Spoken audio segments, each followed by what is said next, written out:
was killing myself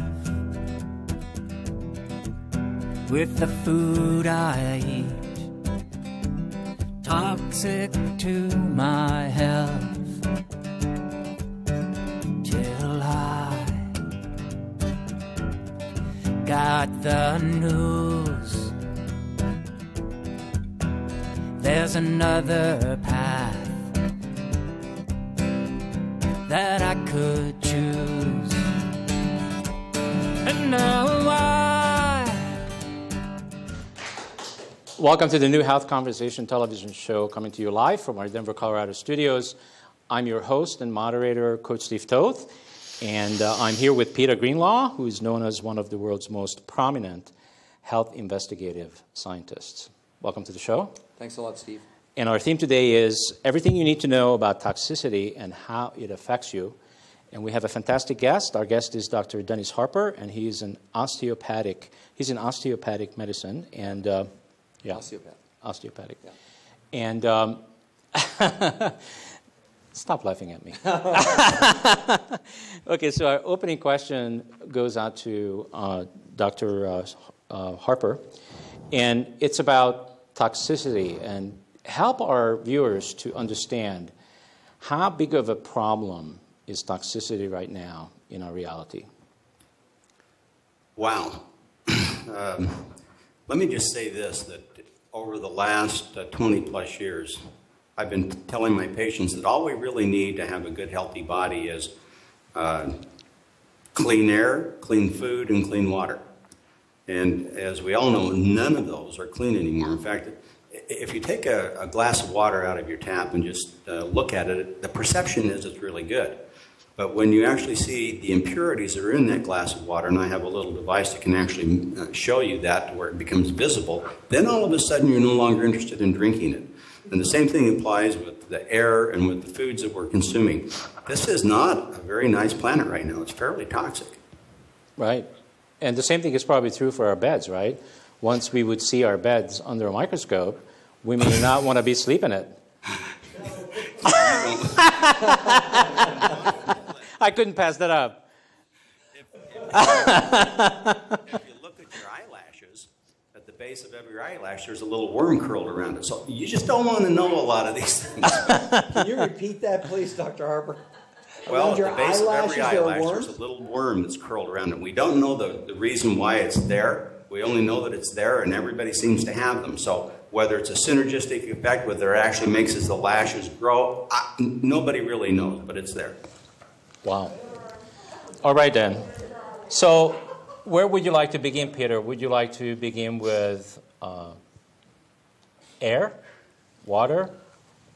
Pick your choice. Well, I'd actually like to, I want to read a quote from this book called Toxic Overload by Dr. Paula Bailey Hamilton, who's considered one of the experts in the world on toxins in food. And I'll read this opening statement.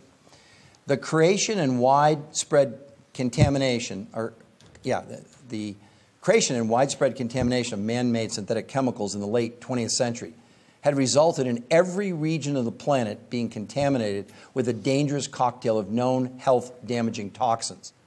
The problem we now face is from the buildup in our bodies of these toxins and the toxic effects these chemicals appear to be having on our health. With the average person contaminated by an average of 300 to 500 industrial chemicals daily, the issue of how to deal with these unwanted intruders had become a problem for each and every one of us, whether we like it or not. Ignoring the problem will not make it go away, and all it will do is keep you ignorant of the many easy ways to effectively tackle health problems head on. The information could possibly save your life, and familiarizing yourself with the issues involved could be the best investment you could make in your health and the quality of your life. Dr. Harper, do you totally support that? And as a medical doctor, what you've seen in your patients is frightening. Am I correct? It is indeed. I first started practicing medicine in 1986. And in the first 3 years, I started becoming a little disillusioned because my patients weren't getting better. They were getting progressively worse.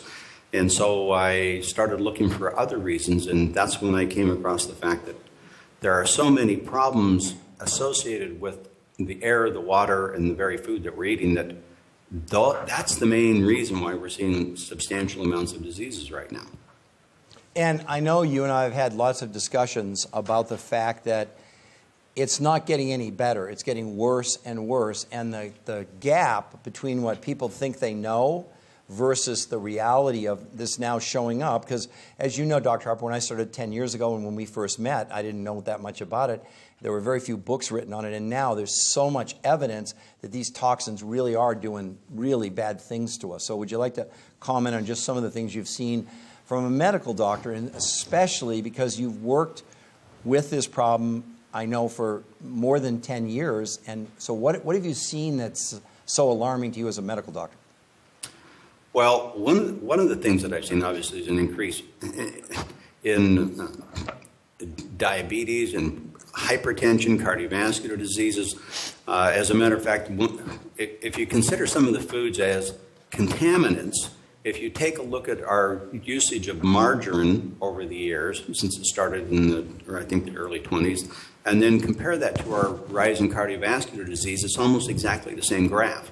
So when you start realizing that what you are consuming and absorbing, and that goes through your lungs as well as water in the food, you become whatever that is. And so when you have all these things contaminated, what you're essentially doing is you're poisoning your body, which is not what they were intended to do to begin with.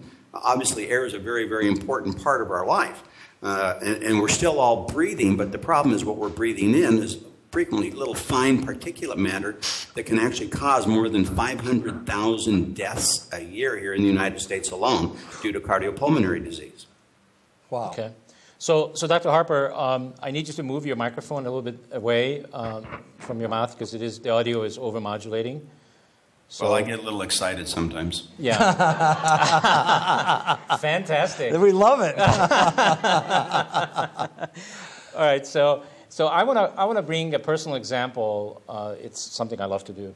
So today, this was interesting. I have a friend of mine who is actually a nurse, a male nurse, and he works at a very large clinic. And he was telling me that he was just put on a 4-day work week, working 10 hours a day, because the clinic is trying to cut cost. And the clinic that he works in actually has no more room for any more doctors and any more staff, but they just hired 2 more doctors and a whole bunch more staff, but there's no place to put them. So what does this tell you? What's the indication of this, Dr. Harper? I mean, where are we headed? What you're looking at is everybody's trying to cut the costs in regards to what's going on with healthcare costs, and that's not easy. And so they're cutting corners. And just to bring a little bit in what you just said, they bring additional people into this already crowded office. They're making them work longer hours. So what do you think that does to the pollution factor just in their office? Because indoor pollution is infinitely worse than outdoor pollution. So you're going to see the quality of care going down. You're going to be also seeing the quality of the health of the caregivers going down. The more stress that they have in their life, the less they're going to be able to do.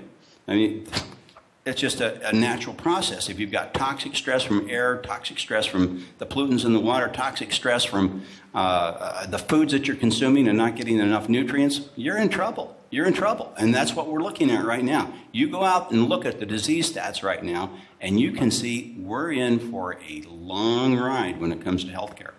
Yeah, and that's just really what I'm wondering about, Peter. This is fascinating to me, is that the people that are supposed to help the public, what kind of shape are they in terms of toxicity? And how much are they actually walking their own talk?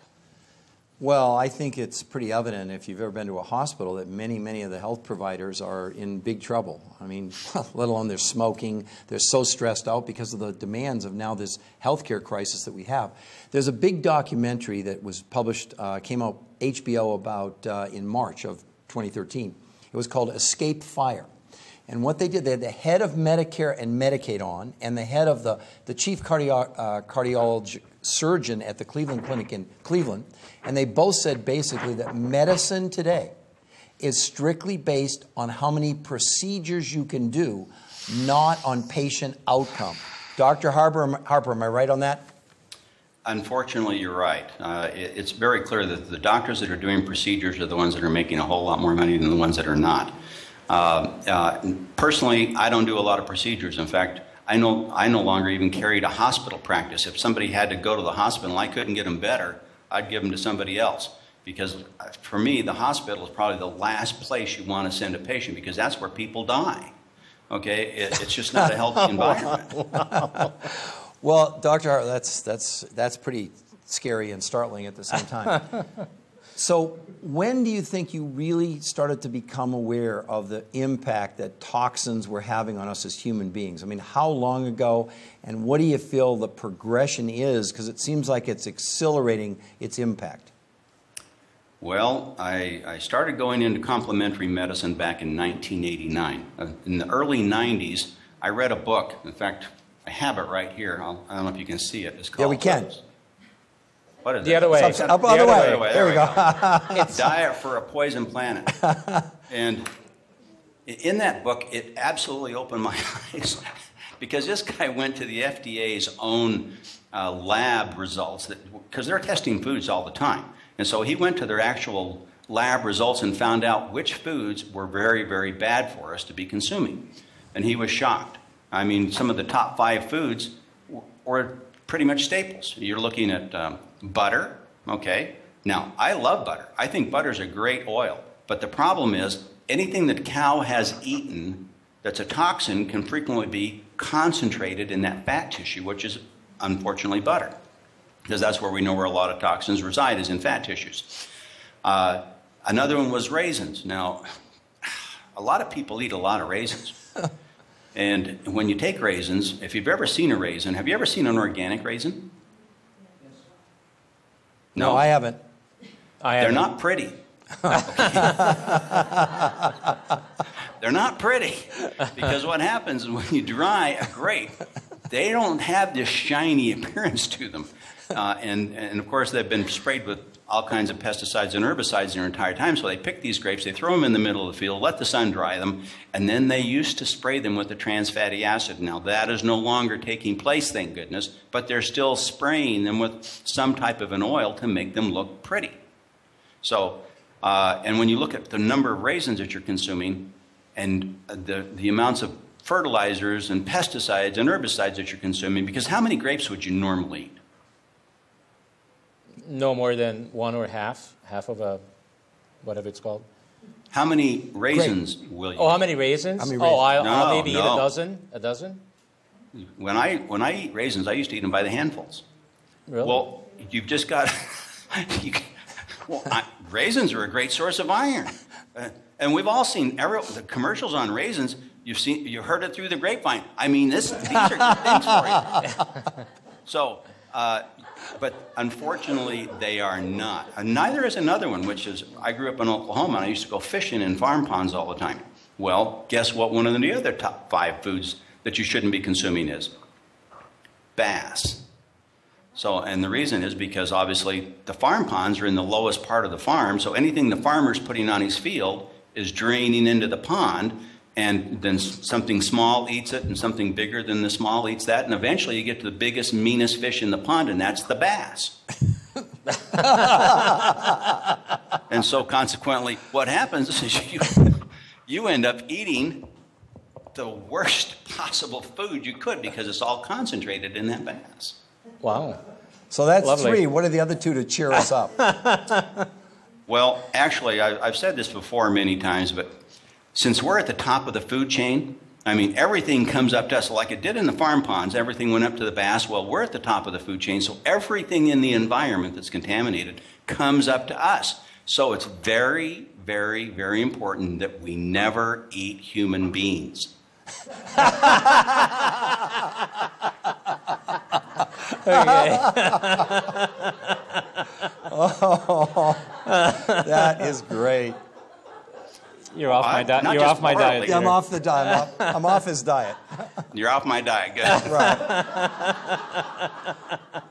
Dr. Harper, I didn't know you were a stand-up comic, but apparently it's a new skill you've taken on. But I was kind of questioning that because now I'm around all these people that have all these nutritional things that they're eating, and they're really becoming really full of nutrition and full of all the good stuff, that maybe it would be a good thing to eat them.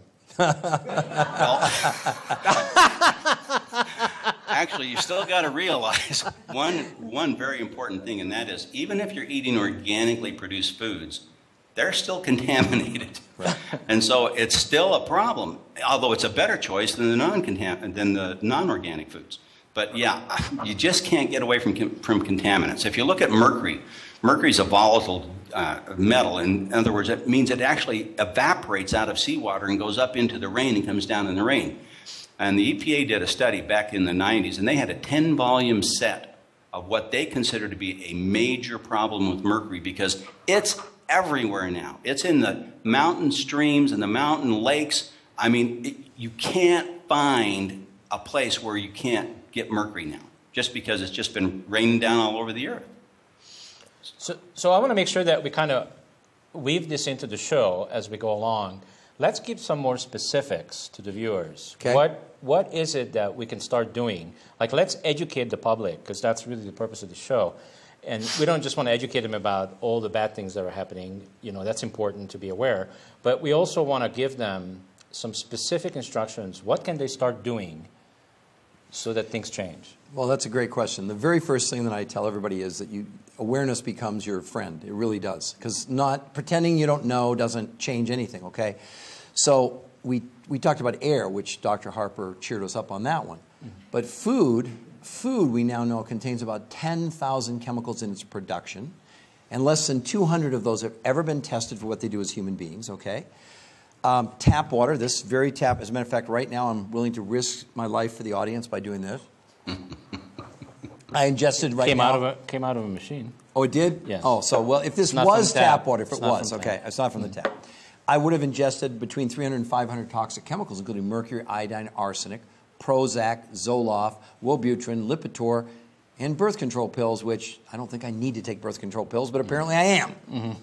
So, Dr. Harper, you agree with that? I mean, we are so now inundated with these chemicals. They're everywhere. And that, back to my point of when you first became aware of this toxic burden that the body is seeing. Because I know you and I have talked about this before. And, 12 years ago when you first were sort of, I think, reinforcing what you had already known in terms of the pollutants in air, water, carpet, shampoos. And we have a bunch of ladies in the audience today, and I hate to tell this, ladies, but cosmetics, there's over 10,000 chemicals used in cosmetics. And by the FDA's own admission, none of them are tested. And if you have on a long-lasting nail polish or a long-lasting lipstick, the one thing is, the longer it lasts, the more lead it has. Lead, we took lead out of paint. And then let's go one step farther to really cheer you up, and that is, ladies, in your lifetime, you're going to eat about 6 pounds of lipstick, and us guys, we might get a pound if we're lucky, right? So the point is that this is, and I think it's important that we can make light of it, just because it's a very, very heavy subject, and this show is not about scaring people. It's not scaring them to death, it's scaring them to life. And the very first thing is awareness. That's why, again, back to you, Dr. Harper, when did you really start to see this toxicity from a medical perspective as, wait a minute, we better start taking a whole different look at this thing? Wow, that was back in the 90s when I first started looking at water as being contaminated. And then I started realizing, I was living in Salt Lake City at the time, and I had my practice there. And Salt Lake County was actually in the top 5 worst polluted counties in the country. Now, interestingly enough, Utah County was also in the top 5 worst polluted air. We're talking about air right now. And the reason is you could literally see it just layering out. I mean, and that's one thing about, as you watch this, and the more studies that I read, the worse it's gotten. And they are actually now doing studies on the layering, because different materials were found at different elevations in the air. So it's like, wow, okay, you're not just getting an homogeneous mixture. It depends on where you're living as to what you're actually breathing in. So it's, the more I read, the more I'm starting to realize, well, just this last week I read where our own natural gut bacteria seems to be helpful in regards to depression, if it's healthy. Now, mercury, which we've already talked about, goes in, and when it goes in there, it can destroy the natural bacteria that exists in our digestive system. The other thing that can do that is obviously the hormones, the beef, the chicken, whatever you're eating. If they're laden with hormones, it's going to alter what's growing in your digestive system as well. If you're consuming antibiotics, it's going to alter your digestive system. Well, whenever you're altering your digestive system and changing the bacteria that's growing there, you're also affecting your entire body. So it's important for people to try to get away from these things so that they can get back to a more normal, friendly bacteria in their digestive system, which is designed to put out all kinds of chemical messages to our bodies to help them work better. Well, Dr. Harper, on the last show, remember I talked about that commercial now, the cable guy, and he comes on and he says, yeah, I'm eating these corn dogs down at the county fair, and I got acid indigestion, but I got Prilosec. Hello? Is this what we're dealing with here? Well, Dr. Harper, is this nuts? Is it just crazy as a doctor? Well, as a doctor, it's not crazy, because that's what we're trained to do, okay? Give them a drug. We're exactly right. In fact, during part of my training when I was interning, I went to the one doctor's office, and as we were seeing his patients, he said, now, I'm going to tell you a secret here, Dr. Harper. Don't ever let a patient leave your office without giving them a prescription. Otherwise, they're going to think they got shorted. Oh, my God. And I thought, okay. Well, that clearly has absolutely been proven to be incorrect. Unfortunately, physicians are still pretty much tied to that.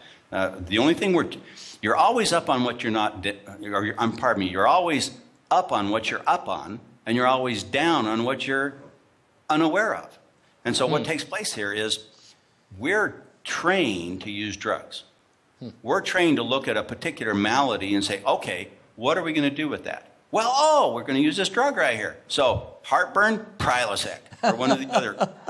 So that's how we're trained. We're trained to look at a specific disease, use the medication for that. We're not trained to prevent these disease processes from taking place. Well, you can't get paid, number one. I mean, it's based on procedural intervention. And what they said in this documentary, Escape Fire, was that we must shift to preventative intervention, which would be the antithesis of drugs. Now, don't get me wrong. I'm not going to say I'm against all drugs. I'm not. But honestly, do you really think that depression is Prozac deficiency, Dr. Harper? Is it Prozac deficiency? Is that what depression is?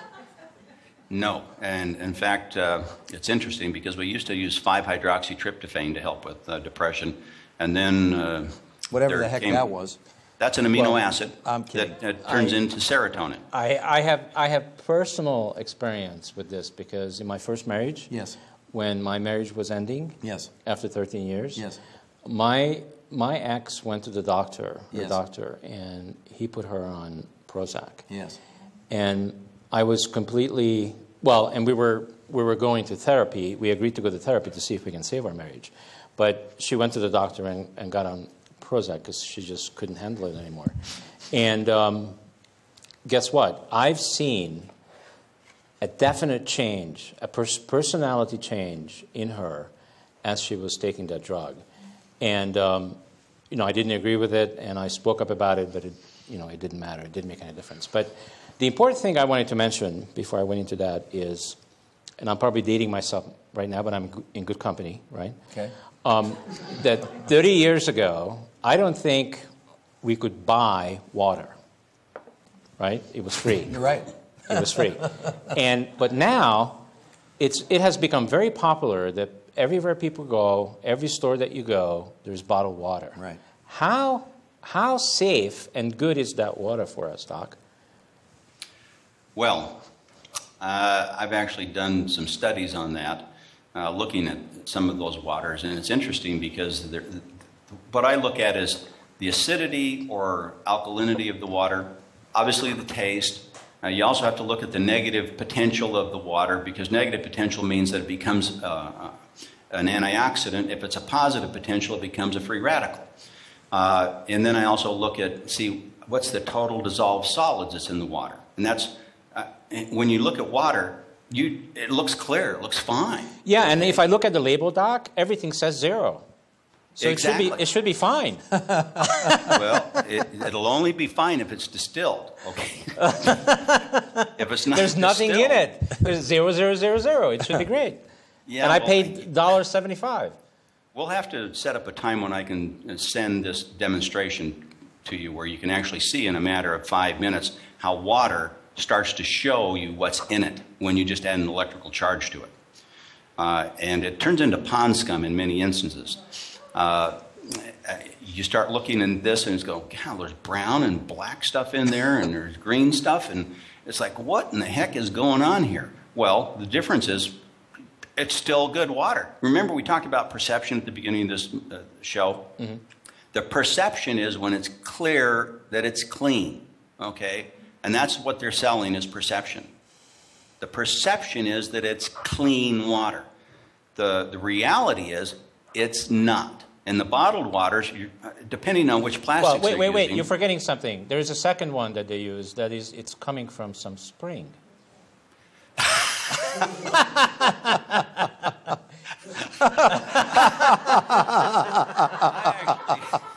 Took a look at some of these spring waters.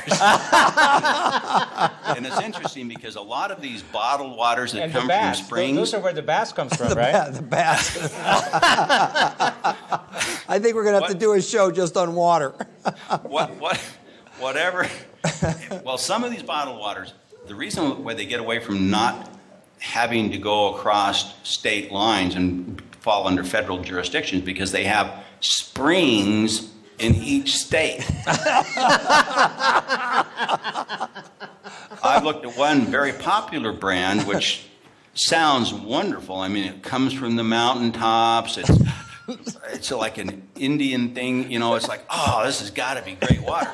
And I've done the total dissolved solids and seen that they were over 500 in Utah, and here in California they were just a little over 150. So it shows clearly it's not the same water. Wow. And you don't know what those total dissolved solids are, and that's the big problem. That's why I like to have my water clean, and then I'll add whatever solids I want to my body. I don't want somebody else doing it for me. Just like Peter brought up earlier about the Prozac and the antibiotics and everything else that we as doctors are using, as well as the farmers are using. I mean, anything that's being used out there is getting into the water. Yeah, and of course it makes perfect sense, doesn't it, Doc, that they put this great water that comes from a spring into a plastic bottle. Doesn't that make sense? No. In fact, there's one that comes from Europe that I checked out. It had this strange little pink substance in it that I have no clue what it was. And so I try to stay away from a lot of the bottled waters. There's a few that I will still use, but once again, the best idea is to have glass containers, or at the very least, some of the plastic containers that are at least better than the ones that just leach out chemicals on a right. On a more serious note, Dr. Harper, I want you to comment on this next quote.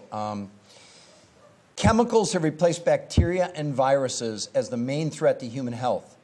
The diseases we're beginning to see as the major cause of death in the latter part of the 20th century and into the 21st century are diseases of chemical origin, according to Rick Irvin, a toxicologist at Texas A&M University.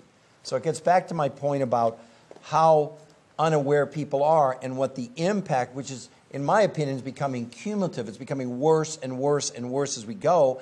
As we know in many of these studies, like I said in the beginning of the show, that the average adult will have between 300 and 500 toxic chemicals in their adipose fat tissue. And Dr. Harper, you're certainly familiar with the baby study that they did in conjunction with the American Red Cross, where they took newborn infants and they looked at their cord blood at birth, and every single baby had an average of 287 toxic chemicals in their blood, including mercury, iodine, arsenic, gasoline byproducts, pesticides, herbicides. These are newborn infants. So, Dr. Harper, how real do you think what Rick Irvin said there is? Is that coming now to roost? Is that coming home that we all should be completely aware of this? I certainly believe so. One of the big concerns here is, why aren't our bodies taking care of these toxins? I mean, our liver is an incredible organ. It's designed to actually take toxins and change them into, it's got two phases in there, two conjugation phases, and it's designed to change it into water-soluble toxins that can then be eliminated out of your body. The problem with our liver is if we're not giving it enough amino acids that are sulfur-bearing amino acids, we can't do that, which means then it just continues to accumulate in our bodies. And of course, when it accumulates in our bodies, then our body has two compensatory mechanisms that I'm aware of, maybe more. One of them is that it starts holding on to excess fluid, which obviously makes us puff up a little bit, because then it can dilute the toxic substances. And the other is it stores it in the fat tissues, which stimulates additional fat reserves on a person's body. So, yes, I believe that that's really a problem. Probably the number one problem in this world today is the fact that we're not getting the food that we need that has enough of the amino acids and the trace minerals and the vitamins to where our bodies can actually function. Now, if we did, our bodies could function in a much more normal way and be able to detoxify itself most of the time. Now, some of these chemicals, unfortunately, are man-made, and our livers were never designed to deal with them. So that's a completely different story. But for the normal toxins, yeah, our bodies, if we just feed them, hydrate them, and give them good clean air, should be able to take care of themselves. Well, Dr. Harper, as you know, I came up and have trademarked the T-dose syndrome, T for toxicity, D for deficiency, O for obesity, and S for stress. And it's really clear now that toxicity is playing a major role in this epidemic of weight gain that we're seeing. You know, 2/3 of America is now overweight. In 7 years, they're saying it's going to be 80%. So in the research that I did, especially a study done by the American Society of Endocrinologists, they identified that as these toxins enter the body, because the body doesn't know what to do with Scotchgard, Teflon, herbicides, pesticides, it actually takes the fat cell and stuffs it in fat cells. And as we make about 1 billion cells a minute, some of those are fat cells, so it's like we're becoming these toxic waste dumps because we don't have the nutrients, which we're going to talk about actually in the next show when we talk about deficiency, that would allow the body to get rid of this bad stuff if the food was not nutritionally bankrupt. And those two things are working together to create this huge obesity epidemic. Do you agree with that whole principle that we are storing these chemicals in fat cells? Well, there's absolutely no question. If we wanted to do toxic studies or toxicity studies, the first thing we want to do is go and scoop out fat because that's where we find it in the highest concentrations. So yes, I absolutely concur with that 100%. Now, let me read, again, back to our children, Steve, because I know you're very concerned. This is a quote from Don Huber, Ph.D., as a professor emeritus of plant pathology at Purdue University in West Lafayette, Indiana. Future historians will look back and write about our time, not about how many pounds of pesticides we did or did not apply, but how willing we are to sacrifice our children and jeopardize future generations with this massive experiment that is based on false promises and flawed science just to benefit the bottom line of a commercial enterprise. How horrible is that? Are you asking me? Yeah. No, I thought I'd ask myself. No.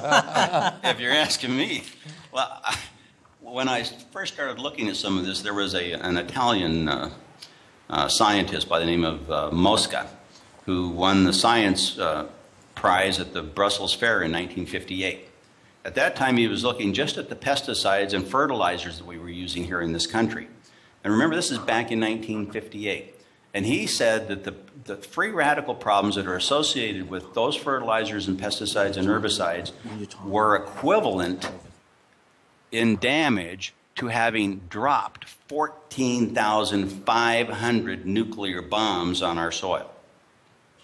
Whoa. That's well, and this is, you know, what I've talked about now for more than 10 years and more than 1,000 lectures all over the world. I've just educated people and say, look, everyone out there, including you in the audience and you watching this around the world, that this is what we're up against. And pretending it's not happening isn't going to change anything. You can't possibly look around and think that we are not in this crisis mode. I mean, obesity, all these disease statistics completely out of control. And what's the one constant? We keep increasing the amount of chemicals. We keep nutrition continues to go down. I mean, some of the statistics, let's just look at autism. In 1990, about 1 in 10,000 children were autistic. Now it's 1 in 50. 1 in 50? Are you kidding me? And we can look at breast cancer in women. You know, 1990, about 1 in 15. This year, 1 in 8. In 10 years, they're projecting it's going to be 1 in 3. I mean, at what point do we finally say enough is enough? And if we don't do something different, the outcome's going to be horrific. And again, Dr. Harper is a medical doctor. You saw this. You are seeing it in your practice, in your patients, in some of your own friends that you've shared stories with me, right? Yes. So how big of an impact do you think it is, but how bad do you think it'll be, say, within another 4, 5, or 10 years? What are we looking at? Armageddon? Well, here's the problem. All this toxicity that's taking place in the environment right now, for which, if you look at the number one reason, what's the number one reason why it's being dumped there? It's money, okay? Right. Money is the number one reason. And when you have money as the primary focus for people, then things are not going to get better. So the idea here is we have to educate people that they're going to have to take care of themselves. They cannot rely on their government. They cannot rely on the corporations because they're not going to be helpful. They're looking at the bottom line, just flat out. They're looking at the bottom line. And we, as individuals, have to take responsibility for our own personal health. And if we don't do it, then as far as I'm concerned, you're foolish. Because if you're going to be relying on other people to take care of your health, that's a short-sighted situation that you're going to regret in the long run. So, Dr. Harper, how much longer do you think air is going to be free? Are we going to? We already have that. Haven't you seen the oxygen bars? Yeah, I have. And the thing is, people feel better when they go there. Why do you think they feel better? Because they're increasing the amount of oxygen that's in their body. If you take one of the little, well, you saw Jurassic Park, right? Mm-hmm. Where they had the amber and they went in and took the DNA out of the amber. Well, inside the amber, there's also bubbles. And when they analyzed the bubbles in there, guess how high the oxygen levels were? 40%. Wow, it's 15 to 17 now. And I've heard you talk about, and I've read this before, in some of the larger cities, it gets down below 10%, which is really, really, really ugly. Considering at 5%, no human being can exist. Other than that, it's great stuff. So you get below 10%, we're talking about pretty darn significant problems. And the thing is that, again, we just pretend that it's okay over and over and over again. It's not okay. And we just have to become aware and take responsibility for our own lives and not rely on someone else to do it. And avoiding many of these things really becomes a huge step forward in terms of a strategy if you're talking about living healthier longer. And that's something I want to address. There's a lot of misconceptions about there. We're living longer, but we're definitely living sicker. I want to just give you another indication starting to show up, or what the scientists believe relative to these chemicals and toxins. Among 8-year-old girls in the United States, Britain, and Australia, 1 out of every 6 has already entered puberty. A generation ago, it was only 1 out of every 108-year-old girls had entered puberty. Whereas today, nearly 2 out of every 100 girls are showing signs of sexual development at 3 years of age. I ask you, ladies and gentlemen, how are we doing? Dr. Harper, isn't that just, and don't we know, for example, that younger puberty leads, they believe, is a link to this huge increase in breast cancer? They certainly believe that that could be part of it. But those facts that you're bringing up are just unbelievable. We don't want to scare people all the time, but at the same time, it's like you have to be aware of this. If you're not going to be aware of this, you can't change anything. You're going to continue to do the same thing that you've always done, and you're not going to get any different result. So it's important that they learn these kinds of facts. Well, another one, Steve. Recently, 5 public studies, researchers found in thousands of volunteers an average of 700 toxic chemicals from air, water, and food in every person they tested. 700. We've got 100,000 in commercial use. And I think Dr. Harper would back me up on this, that we don't have tests for most of this stuff. So it's probably way more than that, but there aren't tests. Because the first study ever done on whether toxins were in human beings was done by Mount Sinai Medical School in about 2005. And they found then that every person they tested for what they knew they were testing, they had about 178 chemicals. So it's gotten clearly worse. Right, Dr. Harper? Well, you can't get better if you're a fish in a fishbowl and you keep contaminating your fishbowl, you can't get better. Yeah, You have to get worse. So I need some serious help here. Okay, so I got grandkids and I got kids, and they all drink pop like crazy. And I want to be able to say a little bit more intelligently than I have before, because I can't just say anymore that's bad for you. That just doesn't work. Help me to understand what's in Coke, what's in Pepsi, what's wrong with these products. Tell me what's toxic in it and how does it affect us. And I love it when he laughs first, because you know something good's coming, right? Well, they're addictive. Flat out. I mean, when I try to take my patients off of sugar, it's much more difficult to take them off of sugar than it is to take them off of tobacco. I mean, so you're looking at these high fructose corn syrups that are in the soda pops right now, and I'm sorry, I got to admit, do I drink Coke periodically? Absolutely. I have a vice there that when I'm having a bowl of popcorn, you got to have some popcorn. Water just doesn't cut it. So. And do you have the popcorn with butter? Oh, you betcha. About a half a cube. And what is this thing about, the one that says, I can't believe it's butter? What is that? Well, I can tell you what it used to be.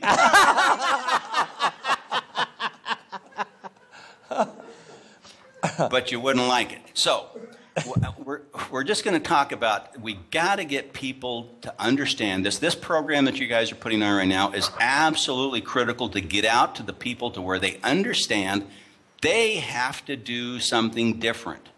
And clearly, and we haven't even talked about cleansing tonight, but cleansing is absolutely one of the key ingredients, as well as no longer taking in food that's nutritionally deficit. I mean, deficient, deficit, whatever you want to call it. We have to take in nutritionally dense foods as much as we possibly can and get them from the cleanest sources that we can. Well, and Dr. Harper, this is really pertinent. I mean, I've been fortunate to come, he lives up in Northern California among the redwoods, one of the most beautiful places in the world, pristine, etc. So you would think, okay, well, you know, I'm going to go and stay at Dr. Harper at your house so that I don't have to do the pollution. Well, here's another study that they did that I want to read to all of our audience. Because our planet is bathed in a synthetic chemical soup and the toxic molecules travel widely by attaching themselves to dust particles, blowing in wind currents, no human being or food supply anywhere, no matter how remote, is immune to being contaminated. In Eskimo mother's breast milk, when it was tested, it contained such high levels of PCBs and mercury that it would be categorized as hazardous waste by the EPA. That's at the North Pole. Right, Dr. Harper? So you're not escaping where you live. I'm only escaping the obvious. Right. And so you do the best you possibly can. If you're living in Mexico City, that's a bad choice. Move. That's a very bad choice. I mean, if you're living in Los Angeles, it's a very bad choice. Get away from the major cities. Get out into the country, at least where you can have cleaner air, okay? Hopefully you can have cleaner water. But you do the very best you can with what we have, and we can't clean up the planet. I don't care what's going on out there. Nobody's going to be cleaning up the planet because it is now ubiquitous. It's everywhere, as you mentioned. And there's not enough money to clean up anywhere close to even a percentage of the planet. Well, Dr. Harper, let me just say this to you. I do want you to comment on that, what I had said earlier about the correlation now between the ingestion of these chemicals and this huge crisis that we're having with weight in this country and really in the world. You've got, for the first time ever, this year, more children will die of obesity than starvation. That's number one. Number two, you have more than 1 billion people worldwide now that are overweight. The number of people that are overweight has now surpassed the number of people that are underweight in China. It's everywhere. And we just pretend we're going to go to the gym, we're going to work out, we're going to eat healthy. But no amount of exercise removes these toxins from the body. And I want to comment, when we're talking about these new nutritional technologies, we're not talking about colon cleansing for all you people out there. No, this isn't about that. This is about enabling the body to have this dense nutrition to perform its functions. So Dr. Harper, do you see that as a major point, that these, and they actually call these chemicals now obesogens, that's a major contributing factor to this obesity epidemic? Well, it certainly is, but then you've also got to look at the nutritional deficiency that's in the foods, and so consequently people are eating more. And so the calories keep going up, but the nutritional density, quality is going down. Right. So, yes, it's a problem. Is there a way to, you're going to laugh at me, but that's okay. It's what I do. That's my job. Yeah, I know. Is there a way to get to a point where we can actually request and require corporate America to be more responsible? Or is that something that's crazy? They're not. They're profit driven, and I'm a free enterprise guy. That's really cool. Yeah. But you have to understand, when they're doing what they're doing with their food and manipulating to the point now where children are getting addicted, and they're using as their measure, they do a brain scan on children and adults when they eat sugar, et cetera, and the model for that to determine what they call lighting up your brain, the model they used for that was cocaine. And they absolutely positively know that they're addicting us. They're doing what they're doing. We're kicking the can so far down the road that this sick care system, as I like to call it, is collapsing. Not because Peter Greenlaw says, this is the head of Medicare and Medicaid, just saying that we cannot continue down this path. The whole system's going to collapse. Dr. Harper, I know that you feel very, very strongly about this, that we just can't continue this insanity, and not all drugs are bad. Don't hear me say that. If you're a type 1 diabetic, you better take insulin. But so many of these drugs that we're using in place of at least a preventative intervention, at least giving our body these nutrients and then see what the body can do. Because at this level, we're not giving our body that. We're not giving us a fair chance. And so then we end up with what? Procedural interventions. How many of you knew that, for example, again, in Escape Fire, in the HBO documentary, they said, if you put in a heart stent, it will reduce your chest pains. It will not prevent a further heart attack, and it certainly won't prolong your life. Why? Because they think they got a heart stent and they can now go have fast food and pizza and everything else. They're unwilling to at least look at, they'd rather be in surgery than in the Whole Foods aisle. It's nuts, right, Dr. Harper? Well, it is nuts. The problem is that you're looking at people that want an instant fix. Right. Okay? And they don't want to do anything to get it. And so that's why you're seeing all these procedure-oriented medical things that are going on right now, is because the patients have been trained. Now, we as physicians have trained them. Now, please understand, I'm not against drugs either, but I think they should be used as a last resort, never as a first resort. We should be trained better nutritionally in our medical schools. I mean, holy smokes, I had 6 hours of, and I'm not talking about credit hours, I'm talking about 6 lecture hours in my medical school, talking about nutrition. And most of the time they were talking about, if your patients are taking vitamins or minerals, just be patient with them and and just tell them they're going to have the most expensive urine in the world, and try to bring them back to the true and guiding light of drugs. Okay, that's what we were told. And so it's like, no, we are woefully undereducated when it comes to nutritional problems. We were never trained in that. In fact, I frequently think of physicians along the same lines as police officers. Police officers do not keep crimes from happening. They take care of crimes after the fact. We as physicians are very similar. We're not proactive very much at all. What we are is we're just looking at the problems after the fact and giving you a drug. Okay, I want to bring something into the conversation, again, from my personal life, because that's what I do. So I want to share something that just happened recently. I was at a party a few days ago, and I had a conversation with a teacher who's been in the educational system for 20 plus years. We had a very heated, passionate conversation, just like how passionate you get.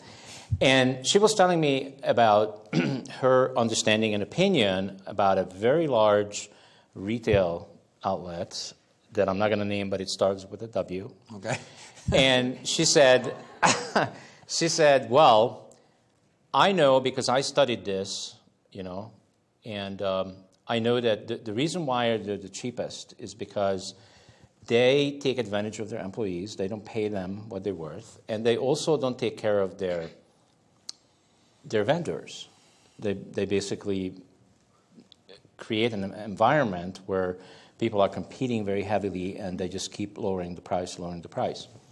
In the meantime, the owners of W are billionaires. And I said, well, okay, so we just talked about all the problems here, right? Just like we do on the show, we talk about the problems. So let's talk about the solution. But before we talk about the solution, I want to ask you a question, my friend. When was the last time you were at W? She looks at me, 2 days ago. And that's the problem. That's the real problem. Do you get this? I get it. That people have, even the people that have the knowledge and have the understanding of what's wrong, they still won't follow. They still won't follow their values. Well, it's a lot deeper than that. I mean, they've really made an effort now in the school system to change the nutritional makeup of the lunches and whatever, and they introduced more vegetables this year. And one of the new vegetables, this is not a joke, that they actually introduced this year, is pizza because of the tomato paste. It's one of the new vegetables. Right, doctor? I mean, I wish I was making this up. That's the crazy part when you do this research and you see this and you go, no, that can't be. I mean, that's not possible, is it? Yeah, it is possible. That's what we're doing to ourselves. And we just keep kicking the can down the road. See, we've got these mountains and mountains and mountains of this nutritionally deficient food that's very cheap. And we eat it, and it makes us sick. But then we have Prilosec to take care of the problem. Other than that, it's great. So let's talk about, because we're getting to the end of this really? Conscious show. Oh, yes. My gosh, okay. This Conscious Health show. I'm having so much fun. I know. Dr. Harper, you need a new career. You need to go to Comedy Central or something. We need to talk. and you really changed from the last time I talked to you. I don't know how you did it. But it doesn't matter. It's terrific. So let's talk a little bit more about solutions, because I think we're still a little bit lopsided. Talk about too much about what the problems are, but that's fine. It's part of our educational process. Let's talk about solutions, specifically toxicity. What can people do today? Well, obviously, cleansing is a very important part, and eating nutritionally dense foods is also the other part. And drinking clean water. I mean, and you can do all of those three. You can't necessarily get away from the air very easily, but you can improve the quality of your air. But you can certainly increase the nutritional density of your foods by being selective as to what you're eating. And then I strongly recommend supplementation. Many times we as physicians have always poo-pooed supplementation. Well, it's a really bad idea. We have to have these additional trace minerals. We have to have these additional vitamins and other macro minerals, although we're getting most of the macro minerals right now. But we've got to have that for our body to function correctly. If you don't do that, no matter how much you were educated, nothing is going to change. Dr. Harper, please, I want you to comment. I don't think that the audience really understands the impact of the thing that's missing most from our soil are these trace minerals. And I think sometimes people get confused. They think about iron and calcium and magnesium. We just spend 30 seconds on the significance of trace minerals gone from our soil now for more than 80 years and why they're so critical in the human body. Well, sure. The trace minerals, almost all of them except, I believe, mercury, have been found to have specific functions in our bodies. Now, I'll just talk about one right now because it's one of the leading problems that we're seeing in the United States today. A deficiency in chromium. In your body, you have something called glucose transport factor that requires chromium. If you do not have chromium, you can't produce the glucose transport factor. Well, insulin plus glucose transport factor are required to get the glucose into the cell where it can be burned as energy. And so if you're deficient in chromium, wow, I wonder if you're a type 2 diabetic. I mean, all these things come into play as far as your abilities, not only to have energy, because we see the same thing with coenzyme Q10. Coenzyme Q10, although frequently, only older people seem to have a problem with nutritional deficiencies there, but it drives the energy in your body, in the electron transport chain. If you don't have enough coenzyme Q10, you're shutting down your energy. Fantastic. All right. So I want to thank Dr. Dennis Harper, our guest today. Thank you very much for being with us. You've been helping us, not just me, but everybody else and people in the studio and the viewers, to educate ourselves about toxicity, what a huge problem it is, and some of the things that we can do to make a change within ourselves. And of course, it again boils down to we have to be personally responsible and accountable, right? Nobody's going to do it for us. And I want to thank, of course, Peter, because without you, none of this would be happening right now. And also, we want to thank everybody that's here in the studio and all the techies back behind the glass. And we certainly love them, because without them, none of this would be happening either. Like, if they don't put a mic on me, I couldn't be talking, right? So all of this is kind of cool because everything is connected, right? And none of us can do our job without each other. And that's really what reminds me to what this world needs more of, which is heart and love. And it's not all about just the money, right? Because if we noticed, we had several conversations today, and who said this? Who do I give credit for? If you just follow the money, you really find out what the deal is. So again, let's switch from money being so important. So I want to make a request for everybody to make a difference in the world by making money maybe number 2, not number 1, and being aware, being conscious, being loving, and connecting our heart with our mind, and also going to newhealthconversation.tv to integrate with us, and call us at 303-416-4706. Thank you all. Love you all. See you next week.